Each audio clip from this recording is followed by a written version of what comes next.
दक्कन सवेरा में आपका स्वागत है।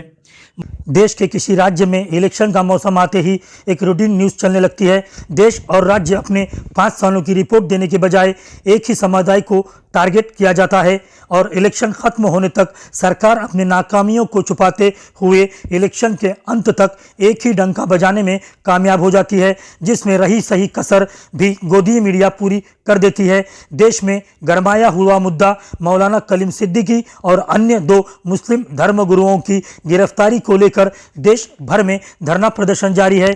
इसी कड़ी में आज नांदेड़ जिले के मुदखेड़ शहर में भी धरना प्रदर्शन हुआ और मुदखेड़ तहसीलदार द्वारा राष्ट्रपति को इस मामले में मौलानाओं की जल्द से जल्द रिहाई की मांग की गई, जिसमें मुदखेड़ शहर के मुस्लिम समुदाय के लोग बड़ी संख्या में शामिल थे और स्थानीय मौलानाओं ने देश की आज़ादी से लेकर अब तक मुसलमानों द्वारा दिए गए बलिदान और देश के विकास कार्यों में मुसलमानों के योगदान का भी जिक्र किया। मुदखेड़ से अब्दुल रज़ाक की खास रिपोर्ट। कि भाई जानते और मानते हैं तो ऐसा मालूम होता है कि एक साजिश के तहत हज़रत को फंसाया गया है और वोट बैंक जो मौजूदा गवर्नमेंट है वहाँ की वो अपना वोट बैंक मजबूत करना चाह रही है। इसके लिए इन्होंने ये काम किया है। मुसलमानों पर और ख़ासकर मुसलमानों में भी उलमा पर अत्याचार कर रही है और जुल्म कर रही है। असल में ये उन्हीं उलमा की मरहून मिन्नत है।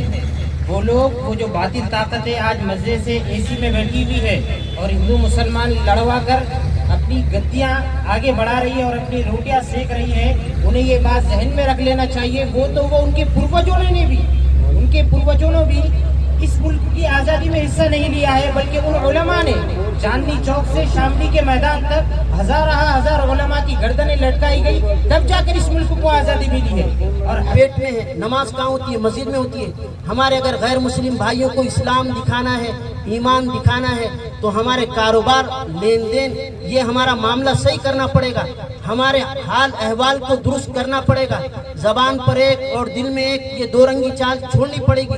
इस्लाम यही चाहता है कि अपनी शख्सियत ऐसी बनाओ कि आपको अगर कोई 4 लोगों में देखे तो वही नजर आए, और अगर तन्हाई में, अकेले में, अंधेरे में देखे तो आप वही नजर आए। ये तो हमारा ये कहना है कि भाई तफ्तीश करना तुम्हारा हक़ है, लेकिन जल्द से जल्द चाहे फिर उनको बग़ैर शराइत के बाइज़्ज़त बरी किया जाए या फिर कोई जुर्म साबित किया जाए। और हमें ये पूरा यकीन है, पूरा ईमान है इस बात पर कि मौलाना कलीम सिद्दीकी साहब जैसी शख्सियत पर कोई आरोप वो सिद्ध कर ही नहीं सकते। तो लिहाजा हम हिंदुस्तान के आइन से और हिंदुस्तान के कॉन्स्टिट्यूशन से ये उम्मीद रखते हैं कि मौलाना कलीम सिद्दीकी साहब को अदलिया के तरफ से जो है बग़ैर किसी शराइत के बाइज़्ज़त बरी किया जाएगा, वो भी जल्द से जल्द।